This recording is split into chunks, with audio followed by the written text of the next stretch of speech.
जय श्री राम। आज की जो वीडियो है वो कूटस्थ के बारे में है। क्रिया योग का बहुत ही महत्वपूर्ण पड़ाव परब्रह्म होता है इस स्वयं में। श्री लहरी महाशय जी जब दीक्षा देते थे अपने क्रियावान साधकों को तो साथ में दिव्य दृष्टि भी देते थे। पहले ज़माने में जब गुरुजन अपने शिष्यों को दीक्षा दिया करते थे तो बहुत सारी दिव्य शक्तियाँ भी साथ में जाती थी। ये चलन जो है अब कम हो गया और अब तो बिल्कुल ही खत्म हो गया। आजकल के जो गुरु हैं उनके स्वयं के दिव्य नेत्र नहीं खुले तो शिष्यों के तो वो खोल ही नहीं पाएंगे। पर बहुत ही कम अभी भी ऐसे संत महात्मा हैं जो परब्रह्म रूप में विराजमान हैं, स्थूल शरीर में भी और सूक्ष्म शरीर में भी, परंतु वे ढूंढने से नहीं मिलते। ये सिर्फ आपके तप, आपका जो भक्ति है, आपकी जो आस्था है, केवल उन्हीं के प्रभाव से आपको प्राप्त होते हैं। खैर, तो ये जब दिव्य दृष्टि दिया करते थे लहरी महाशय जी, उस दिव्य नेत्र से वे कूटस्थ का दर्शन करते थे और अपने शिष्यों को कराते थे। यदि मन सामान्य अवस्था में होता है तो एक प्रकाश देखता है। जब बहुत ही अधिक स्थिर हो जाता है, बहुत ही निर्मल हो जाता है मन, तो कई कोटि सूर्य जैसा रूप वो देखता है। और जब पूर्ण वैराग्य हो जाता है, निष्काम भाव को प्राप्त हो जाता है, तो मन जो है बहुत ही सूक्ष्म हो जाता है। तब जाकर कूटस्थ उस बिंदु की गुहा में प्रविष्ट होकर वो जो बृहस्थ कूटस्थ है उसमें चला जाता है मन जो है हमारा। इसी कूटस्थ की गुहा को हिरण्मय कोश भी कहा जाता है। हिरण्मय कोश की बात मैंने आपको बताई थी कुंडलिनी के बारे में। तो ये है वो, यही बिंदु, यही हिरण्मय कोश परब्रह्म कहलाता है। कूटस्थ के इस हिरण्मय कोश के भीतर परमात्मा स्थित होते हैं और ये केवल अति सूक्ष्म मन ही देख पाता है। कई वर्ष बीत जाते हैं यहां तक पहुंचने में। इस हिरण्मय कोश की शुभ्र ज्योति समस्त ज्योतियों के बराबर है, समस्त ज्योतियों की भी ज्योति है। इसे केवल आत्मज्ञानी सज्जन पुरुष ही जानते हैं, वही देख पाते हैं। तो इसलिए ये जो वीडियो है आज की, इसको भी केवल वही लोग समझ पाएंगे जो इस बारे में जानते हैं, समझते हैं। केवल भाषा का ज्ञान रखने वाले शायद इन बातों को बहुत ही कम समझ पाएंगे। हमारे शास्त्र में साधकों द्वारा साधकों के लिए ही लिखा गया है, ठीक है। तो बहुत से ऐसे भी लोग आ जाते हैं फिर उन शास्त्रों पर टिप्पणी करते हैं, तो ये वो लोग होते हैं जो समझते नहीं हैं इन चीजों को। कूटस्थ जो है भ्रू मध्य के थोड़ा ऊपर एक ज्योतिर्मय मंडल है, इसी को कूटस्थ कहते हैं। इस ज्योतिर्मय मंडल में प्रथम मंडल जो होता है वो श्वेत ज्योति का है और इसका जो बाहर का मंडल है उसको दूसरा मंडल कहते हैं, ये सुनहरे पीले रंग का है।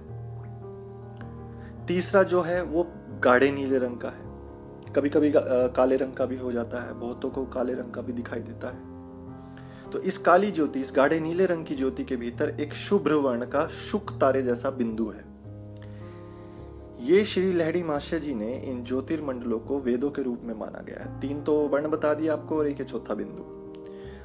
लहरी महाशय जी इसको वेदों के रूप मानते थे। उनके अनुसार श्वेत ज्योति वाला जो था वो अथर्ववेद, पीली ज्योति वाला जो था वो ऋग्वेद, नीली सामवेद के बराबर और बिंदु जो है यजुर्वेद का प्रतीक। श्रीमद् भागवत गीता की आध्यात्मिक व्याख्या में उन्होंने कूटस्थ को कृष्ण और मणिपुर चक्र में प्राण के तेज को जीव भाव में अर्जुन नाम दिया था। कूटस्थ जो है ब्रह्म स्वरूप है, क्योंकि शास्त्रों में जैसा लिखा है कि समस्त सृष्टि भगवान के उदर में स्थित है, उसी प्रकार कूटस्थ के भीतर ही साधक को आत्मा, परमात्मा और परलौकिक लोकांतर इन सभी का दर्शन हो जाते हैं। इस कूटस्थ के 2 रूप देखने को मिलते हैं। एक तो वही है जिसका अभी तक वर्णन कर रहे हैं और दूसरा जो होता है वो वृहत कूटस्थ इसको कहते हैं। इनमें थोड़ा बहुत अंतर है, ज्यादा नहीं है। पहला जो कूटस्थ है जिसके बारे में अभी तक बताया है वो 3 ज्योतिर्मंडलों का है, रंग भी आपको बता दिए, बीच में एक बिंदु है। बाहर का जो वृहत कूटस्थ जो है वो स्वच्छ नीले आकाश जैसा रंग है उसका, बाहर का जो भाग है वृहत कूटस्थ जो है। अब अनुभव की तो बात नहीं बताएंगे, लेकिन स्वच्छ आकाश के जो चारों ओर बड़ी बड़ी अग्नि की ज्वालाएं दिखाई पड़ती हैं कई बार, भीतर का विस्तृत आकाश चेतना परिपूर्ण रहस्यमय जैसा लगता है बहुत। इसके भीतर ही सब कुछ है। ये साक्षी स्वरूप है, क्रियाशील रहता है हमेशा। यही प्राण को ऊर्जा प्रदान करता है जिससे हमारे समस्त कार्य संपादित होते हैं। जब मन वैराग्य से पूर्ण हो जाता है और सांसारिक आकर्षण बहुत ही तुच्छ, बहुत ही माड़े लगने लगते हैं, तब कूटस्थ वाली स्थिति, वो जो नक्षत्र, वो जो बिंदु है, उसके भीतर की जो गुहा है वो बहुत बड़ी प्रतीत होती है। मन जो है बहुत आसानी से उसमें प्रवेश कर जाता है, और भूल से भी एक विचार भी आया तो मन का प्रवेश नहीं हो सकता। इस अवस्था की प्राप्ति के लिए यथेष्ट प्राणायाम करना एवं संसार की वस्तुओं की तुच्छता का विचार करने का अच्छा अभ्यास करने की बहुत जरूरत है, बहुत ही आवश्यकता है। तो इसीलिए कहते हैं जो भी क्रिया योग के साधक हैं वो इन चीजों को, इन पड़ाव को पार करके जाते हैं। इसीलिए क्रिया योग जो है बहुत ही मुश्किल साधना, बहुत ही मुश्किल मार्ग बताया जाता है। हठ योग, क्रिया योग, ये बहुत ही मुश्किल होते हैं इसी वजह से। सर्वप्रथम प्रवेश के पश्चात जो वृहत कूटस्थ में धर्मराज के दर्शन होते हैं, इसके बारे में हमने थोड़ा सा 4 पंक्तियों में लिखा भी था। उनका रूप जो है श्याम वर्ण का है, बताया था हमने। वे श्यामवी मुद्रा में निर्विकार भाव से बैठे रहते हैं। उनको देखने पर ऐसा लगता है जैसे कि बहुत ही निष्काम भाव है, किसी से उनका कोई मतलब नहीं, कोई प्रयोजन नहीं, ऐसा लगता है उनको देख के जब उनके दर्शन होते हैं उस कूटस्थ में। साथ ही साथ एक ऐसा करुणा भाव भी उनमें दिखता है, एक मिला जुला रूप, निष्काम भाव, करुणा भाव का, वो आपको ऐसा लगेगा। इतना शांत चेहरा उनका दिखाई देता है। अब शरीर पर जो है एक साधक का जब नियंत्रण होता है, जब वो कूटस्थ पर प्रवेश करता है, धर्मराज के दर्शन करता है, तो उनकी आज्ञा के बिना, उनकी कृपा के बिना साधक जो है आगे नहीं बढ़ सकता। उनकी परमिशन बहुत जरूरी है। वो कैसे होती है? प्राणायाम वगैरह जो आप प्रैक्टिस करोगे उससे। और उनको जब प्रतीत होता है कि आप आगे जाने लायक हो, तभी वो आप पर कृपा करते हैं। उनके ऊपर दोनों पांवों में दूर दूर तक लोकांतर आपको दिखाई पड़ते हैं जब उनके दर्शन होते हैं। तो वहां से ऊपर जाने पर एक हिरण्मय विराट पुरुष का आसन हमको दिखाई देता है, बैठे रहते हैं वहां पे। इनके ऊपर धर्मराज से आगे की मैं बात बता रहा हूँ, आगे का पढ़ाओ। एक ऐसे आसन पर बैठे रहते हैं, बहुत ही विराट रूप में एक छवि दिखाई देती है। तो इस चीज को समझ पाना बहुत ही मुश्किल है कि वो छवि किसकी है, पर दिखाई देती है वो। इसके बाद जो है थोड़ा सा ऊपर जाएंगे तो, यानी कि थोड़ा सा और इसमें आगे बढ़ते हैं तो विद्युत लोक दिखाई देता है उस पड़ाव के बाद। विद्युत इसलिए कहा जा रहा है कि यहाँ पे विद्युत जैसा चमकीला श्वेत वर्ण का प्रकाश होता है। फिर उसके ऊपर गहन अंधकार है, बिल्कुल अंधकार है, वो एक मंडल है, और ये अहंकार का मंडल कहा जाता है क्रिया योग में। इस अंधकार को पार करना पड़ता है, और यही अहंकार का जो मंडल है जहां पे अंधेरा है, इसको ही पार करना सबसे मुश्किल, सबसे कठिन कार्य है। परंतु यहाँ पर गुरु की कृपा होती है, और ये जो गुरु कृपा है ये अनायास ही प्राप्त होती है। गुरु कृपा गुरु की चापलूसी करने से प्राप्त नहीं होती, ये भी हमने आपको पहले लिखाया है। ठीक है, तो यहाँ पे गुरु की कृपा से ही आगे बढ़ते हैं। इसके पश्चात इस अहंकार मंडल के बाद ब्रह्मलोक आता है। ये बहुत विशाल है, बहुत विस्तृत है। यहाँ प्रकाश की झलमलाहट नहीं है। इसका अपना एक विचित्र प्रकाश होता है जिसमें ना तो प्रकाश है और ना ही अंधकार। यहाँ साधक जो है कारण शरीर से प्रवेश करता है। सूक्ष्म शरीर जो है वो अहंकार मंडल में ही छोड़ देता है। वो सूक्ष्म शरीर वो उसी अहंकार मंडल में छूट जाता है। उसके बाद जो बचता है वो कारण शरीर होता है। ब्रह्मलोक में केवल कारण शरीर से ही जाया जा सकता है। वहां जाके आपको पता चलता है कि ये बहुत ही विशाल है। इस ब्रह्मलोक में जो है उषा काल यानी कि जो सुबह होती है उससे थोड़ा पहले का जो अंधकार होता है वैसा प्रकाश आपको दिखाई देगा। लेकिन इतने कम प्रकाश में भी आपको बहुत दूर तक स्पष्ट दिखाई देता है। उसमें बहुत छोटे छोटे ब्रह्माणु चारों ओर रहते हैं। उनकी संख्या की गणना असंभव है। वहां पर पूर्ण शांति और अवर्णनीय आनंद है। इसे ब्रह्मलोक इसलिए समझा गया है, इसलिए इसको कहते हैं क्योंकि यहाँ पर उस कारण शरीर को यानी कि उस साधक को, उस साधक की आत्मा को स्वयं का ज्ञान हो जाता है, यानी कि ब्रह्म का ज्ञान हो जाता है, अहम ब्रह्मास्मि का ज्ञान हो जाता है। और ये अपने आप अनायास ही होता है। उसके ऊपर दो स्तरों को पार करते समय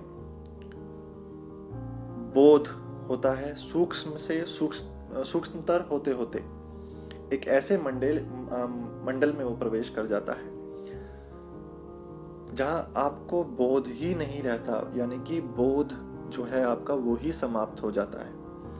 आपको कुछ पता ही नहीं रहता कि मैं हूं कहां। जहां ब्रह्म भाव आता है उसके ऊपर तीसरे स्तर तक ही जाता है। तो ये क्रमश चलते रहते हैं और ऐसे मंडल और लोक आप देखते रहते हैं इसमें जब आप कूटस्थ में प्रवेश करते हैं। इसके बाद एक और विचित्र मंडल आता है जहां कुछ भी बोध नहीं होता, जिसके बारे में अभी बताया। जाते समय जब आप यहां से जाएंगे तो आपको एक विशेष प्रकार का खिंचाव महसूस होगा। इसको शब्दों में बताना बहुत ही अलग अनुभव है, बहुत कठिन कार्य है। शब्दों में बताने का प्रयास तो कर रहे हैं लेकिन सही वाले शब्द नहीं मिलते। तो जब आप यहाँ से जाते हैं तो बहुत विचित्र प्रकार का एक खिंचाव सा महसूस होता है और अपने आप ही वो महसूस होगा आपको। वहां से निकलने पर, और एक बात बताते हैं आपको, वहां से आपको अपने आप निकलना भी होता है, नहीं तो वहीं रह जाओगे। बहुत से आपने ऐसे एक्सपीरियंस सुने होंगे, सुने क्या, हमने तो कमेंट्स में भी पढ़े हैं। बहुत सारे लोग कहते हैं, साधक भाई जो कमेंट्स में कहते थे कि हम शरीर से बाहर निकल गए। तो ये ऐसे भाव होते हैं। तो ये एहसास होना बहुत जरूरी है कि आपको उन मंडलों से, उन लोकों से, लोक लोकांतर से वापस भी आना है। अगर आप नहीं आए तो आपका शरीर यूं ही पड़ा रहेगा और आपकी आत्मा पता नहीं कहाँ होगी। तो इसलिए कहते हैं ये जो साधनाएं हैं ये केवल गुरु के मार्गदर्शन में ही करनी चाहिए। तो जब आप वहां से निकल रहे हैं तो खिंचाव महसूस करेंगे, आपको खुद वहां से निकलना पड़ेगा। द्वितीय स्तर पर आने पर जो निचला भाग है, विशाल ब्रह्म भाव से परिपूर्ण मंडल जो है वो दिखाई दे रहे थे, वो वापस आपको उसी को पार करने पड़ेंगे। ठीक है, एक जैसे जैसे ऊपर गए थे वैसे वैसे ही आपको मंडल जो है वापस आते हुए दिखाई पड़ते हैं। वापस आते समय सभी स्तरों का जो है स्पष्ट बोध होता है आपको। जो ऊपर जाते समय ना के बराबर हुआ था या बहुत ही कम हुआ था, तो दोबारा वही अहंकार वाला मंडल आता है। दोबारा वही आपको छवि दिखाई देती है एक विराट रूप के मानव की। फिर और नीचे आएंगे तो फिर आपको धर्मराज दिखाई देते हैं। तो ये जो है ये कूटस्थ के बारे में था। जब व्यक्ति कूटस्थ में प्रवेश करता है तो किस प्रकार के उसको दर्शन होते हैं, क्या क्या लोक लोकांतर मंडल को उसको पार करना होता है। तो बहुत सारी चीजें हैं, बस शब्द नहीं मिल रहे थे, तो जितना हो सका बताया और जितना हो पाएगा बताएंगे। और जहाँ की अनुमति नहीं है वहाँ हम अटके हैं, तो छुपाने का प्रयास किया है उन चीज़ों को, पर जितना हो पाया है हमने बताया है। तो ये आखिरी वीडियो थी क्रिया योग के बारे में कूटस्थ की। इसके बाद जो है क्रिया योग के बारे में हम आपको बता नहीं पाएंगे। क्रिया योग अगर सीखना है तो क्रिया योग गुरु से आप कृपया करके दीक्षा लें और उन्हीं के मार्गदर्शन में इसको करें। क्रिया योग बहुत ही अविस्मरणीय क्रियाएं हैं, और अगर एक साधक को वाकई संसार से, इस समय चक्र से अगर मुक्ति पानी है तो क्रिया योग सबसे उत्तम साधन है। जय श्री राम।